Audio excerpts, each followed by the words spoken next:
I never thought a single house could change my life. I grew up in a small town in Pennsylvania, and stories of haunted places were as common as backyard campfires. People loved to whisper about shadows, curses, and cold hands reaching in the night. But I never believed any of it.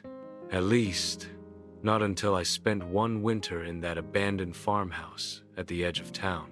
The house had been empty for decades, sitting at the end of a long dirt road no one bothered to drive anymore. Its windows were dark, its roof sagging, and weeds climbed up its sides like green claws. People said a family vanished there without explanation in the 1960s, parents and 2 children gone overnight. Dinner plates still on the table when the sheriff arrived. Every kid in town dared the others to break in, but no one lasted more than a few minutes before bolting back into the safety of daylight. I was 19, reckless, and tired of hearing the same ghost stories without proof. One bitter November night, I decided I was going to stay in that house until morning. No quick peeks, no turning back. I wanted to prove to myself, and maybe to everyone else, that there was nothing in there but dust and spiders. I told no one. I packed a flashlight, a sleeping bag, some snacks, and my phone. When I reached the house, the front porch groaned under my weight as though it hadn't held anyone in years. The door was half open, swaying slightly, as if it had been waiting for me. I pushed it the rest of the way, and it let out a sound so shrill it felt like it pierced my skull. Inside, the air was colder than outside, which didn't make sense. My breath came out in foggy bursts, and the wooden floor was littered with broken glass, leaves, and the remains of furniture collapsed into piles. But the strangest thing was the silence. No crickets, no wind, no distant hum of cars. Just me and the steady thump of my heartbeat. I unrolled my sleeping bag in what used to be the living room, near a boarded-up fireplace. My flashlight cut across the faded wallpaper, peeling in long strips, and I caught sight of what looked like words scratched into the wall. I leaned closer, squinting, over and over, in messy, uneven letters. Someone had carved a single word: leave. That should have been enough to scare me out the door, but I laughed nervously to myself, convincing my racing mind that it was just kids messing around decades ago. I sat down, pulled out some chips, and tried to distract myself with my phone. But within an hour, the battery was draining faster than normal. I hadn't even used it much. At 40%, the screen flickered before going black. I pressed the power button, but it wouldn't turn back on. That's when the scratching started. At first, I thought it was an animal. A faint, irregular scraping noise, coming from somewhere above me like nails dragging across wood. I shined my flashlight up at the ceiling, but the beam only revealed cracked plaster and a water stain shaped like a hand. The scratching stopped when the light hit, but the second I lowered it, the sound began again, moving, circling, almost like it was following my position. My stomach twisted, and I reminded myself this was exactly what the legends were meant to do: scare me. Still, the sound grew louder until it was directly above the fireplace. Then, with one sharp snap, it stopped. The silence was so deep it felt alive. I tried to breathe normally, to pretend I wasn't rattled. But then, something shifted in the corner of the room. I froze, flashlight darting toward it, and for a fraction of a second, I thought I saw movement, a shape hunched low to the ground, retreating into the darkness beyond the doorframe. My chest tightened. My rational mind screamed it was a trick of the light, shadows playing with me. Yet every hair on my body stood on end, warning me it wasn't. I should have left then, but pride and stubbornness rooted me in place. I lay down in the sleeping bag, forcing myself to close my eyes, though every creak and sigh of the house kept me wired. Hours passed, or maybe minutes. Time didn't feel right in that place, and when I opened my eyes again, I realized something was terribly wrong. The house was darker, not just nighttime dark, but unnaturally so. My flashlight, which I'd left by my side, wouldn't turn on. I felt for my phone, but it was dead. The blackness was complete, suffocating, pressing against my skin. I couldn't even see my own hands. That's when I heard it breathing, not mine. Slow, deliberate, inches away from where my face rested on the pillow. My body locked in place, every muscle trembling. I wanted to scream, but my throat closed. Then came the whisper, so close it brushed against my ear. "You shouldn't be here." I bolted upright, fumbling in the dark, crashing into broken furniture, clawing for the doorway.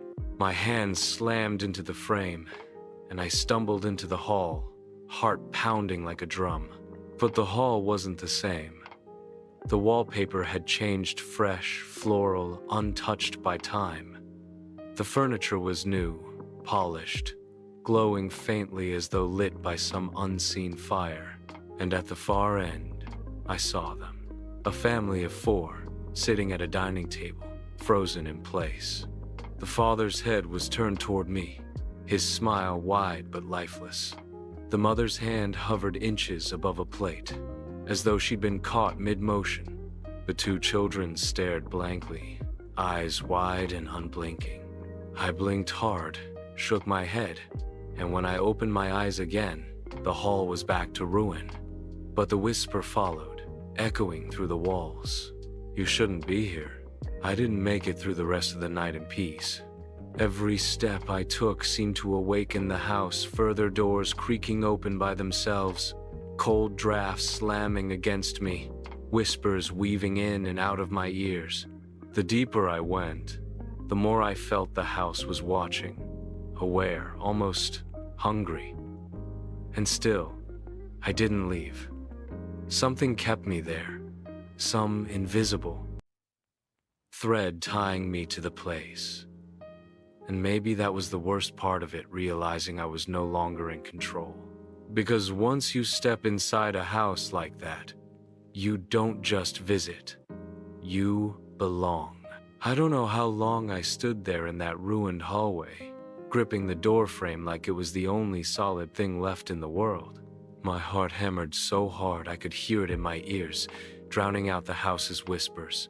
But eventually, the silence returned, deep and heavy, and I forced myself to breathe. If I lost control now, I knew I'd never make it out. I told myself I'd leave. I'd find the front door, run down the road, and never look back. But when I turned toward where I thought the front of the house should be, my stomach dropped. The hallway was different again. It stretched farther than it had before, twisting slightly, like the whole building had shifted in the dark. I walked quickly, trying not to look at the shadows shifting along the walls.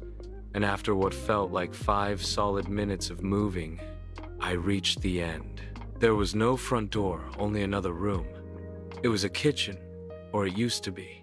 The counters were stripped bare, the cabinets ripped from their hinges, and a black mold crept across the ceiling like veins. In the center of the room stood a table, the wood splintered and warped with time. But what made me stop cold wasn't the table, it was the chair beside it.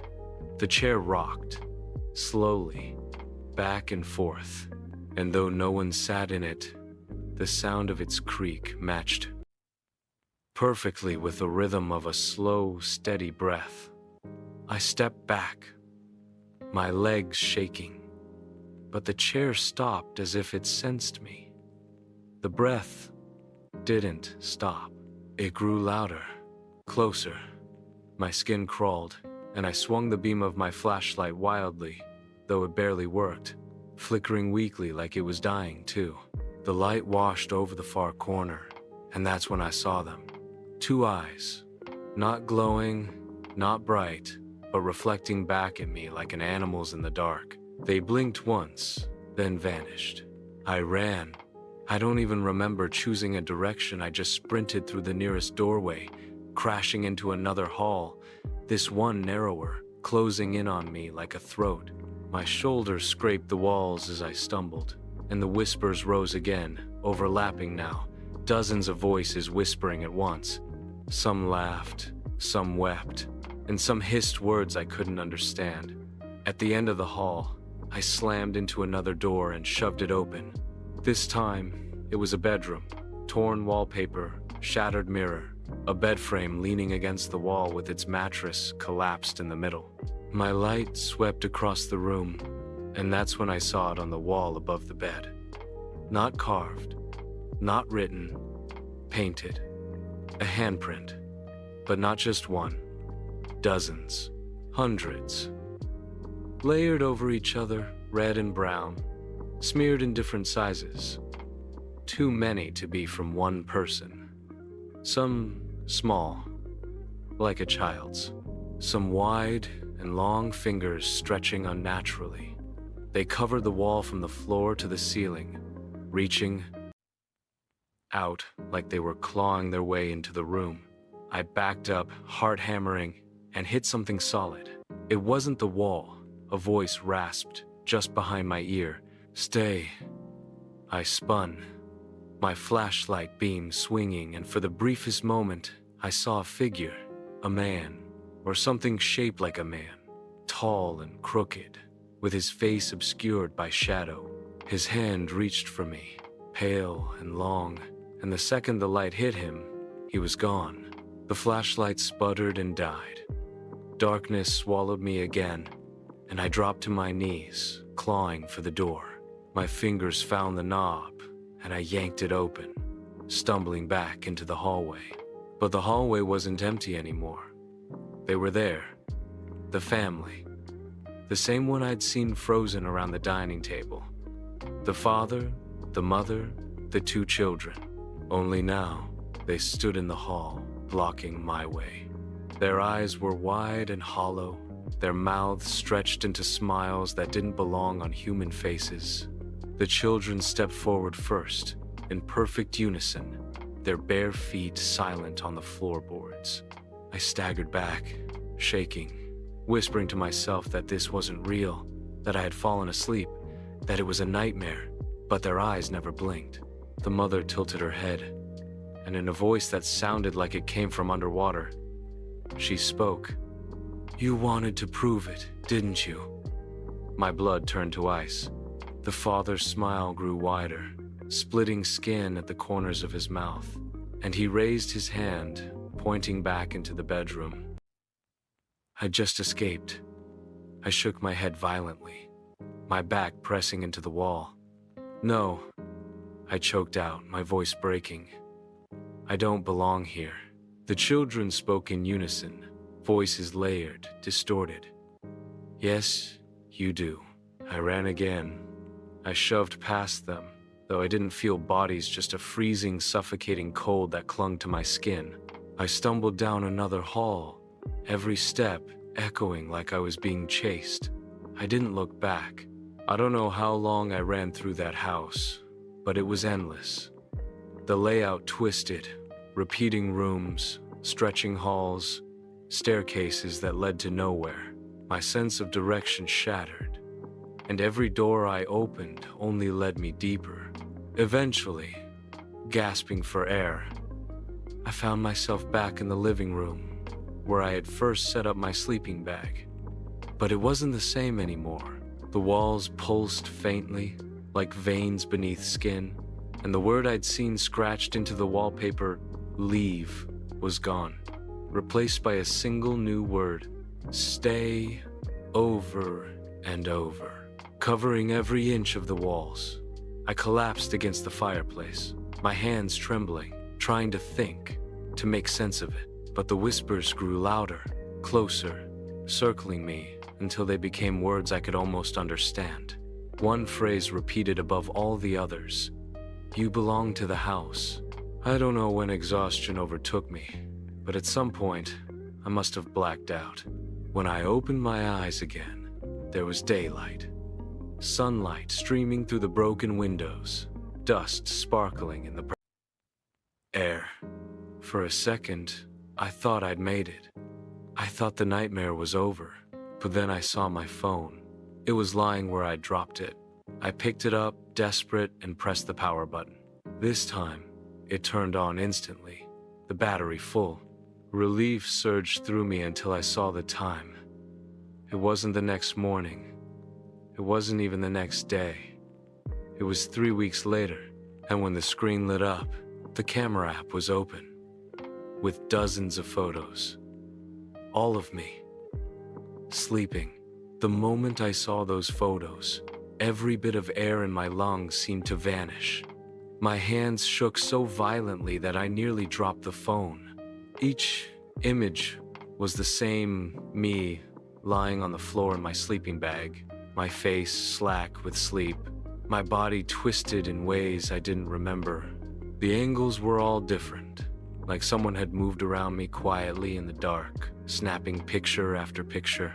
Some close, some far, some from directly above me, as if the photographer had been standing right over my face. The last photo froze me completely. It wasn't of me. It was of the hallway, the one just outside the living room. Standing there, in the center of the frame, was a figure. Tall, thin, its face blurred as though the lens couldn't hold it. And behind it, faint in the shadow, the family stood again, the father, the mother, and the 2 children. Their eyes gleamed in the low light, fixed directly on the camera, directly on me. I dropped the phone like it was burning me. It hit the floor and the screen cracked, but I didn't dare pick it back up. I didn't want to see more. I wanted to leave. The sunlight streaming through the windows gave me hope. I scrambled to my feet, stumbling toward the front of the house. To my shock, the door was there, wide open. I hadn't seen it last night, but now it gaped like an escape route, waiting. I didn't hesitate. I ran. The outside air hit me like a wave. Crisp, cold, clean. I bolted down the broken path that led to the road, my legs aching, my lungs burning. But I didn't stop until I reached the asphalt. Only then did I glance back. The house stood still and silent in the daylight. Its boarded windows, its sagging roofline, its crooked chimney, it all looked normal, like nothing had happened, like it was just another ruin, abandoned and forgotten. But I knew better. I left everything I had inside my backpack, my sleeping bag, even the flashlight. I didn't care. I walked until my legs gave out and then hitched a ride with a passing trucker who didn't ask questions, probably because of the way I looked. I must have seemed half mad, covered in dust and shaking with every bump in the road. That night, at a motel 2 towns over, I locked the door, pulled the curtain shut, and forced myself to sleep. When I woke the next morning, I thought maybe it was over. Maybe the daylight had burned away whatever nightmare had crawled into that house. Then I heard it. The creak. That same slow, steady creak of a rocking chair from the corner of my motel room. There was no chair there. The sound stopped the second I turned my head, but I couldn't breathe for a long time afterward. I packed up immediately, left the motel, and kept moving. I thought distance would save me. I thought maybe if I put enough miles between myself and that house, I could escape. But I didn't. The next morning, in a different town, I woke up to find dirt on my shoes. Red dirt, the kind that only surrounded that house. And on the mirror above the sink, in the steam from my shower, one word was traced with a fingertip: stay. That was weeks ago. Since then, I've tried everything. Hotels, campsites, even staying with friends. No matter where I go, it follows. The whispers come at night. The rocking sound echoes in empty rooms. Sometimes I wake up to find furniture in my space has been moved, dragged just a few inches, like something is rearranging the world around me while I sleep. And the photos. Every morning my phone has new ones. They're always of me, sleeping. Even if I leave the phone turned off, the pictures are there when I wake. I've stopped looking at them closely, but sometimes I can't help it. And when I do, I see them. The family. They're always closer. Last night, the photo wasn't of me lying down. It was of me sitting up in bed, eyes wide open. The thing is, I don't remember taking it. I don't even remember being awake. And now, as I tell you this, I hear it again. That breath. Slow, steady, right behind me. I can't bring myself to turn around, but I don't need to. I know what I'll see. The man, the crooked figure, the one who whispered to me in the dark. He'll reach out again with that long, pale hand, and maybe this time I won't move fast enough. Maybe this time I won't wake up at all. If anyone finds this recording, this story, this whatever, it's not just the house. Don't believe that leaving will save you. Once it knows you, once it sees you, once you step inside, you belong to it, and it will follow you forever.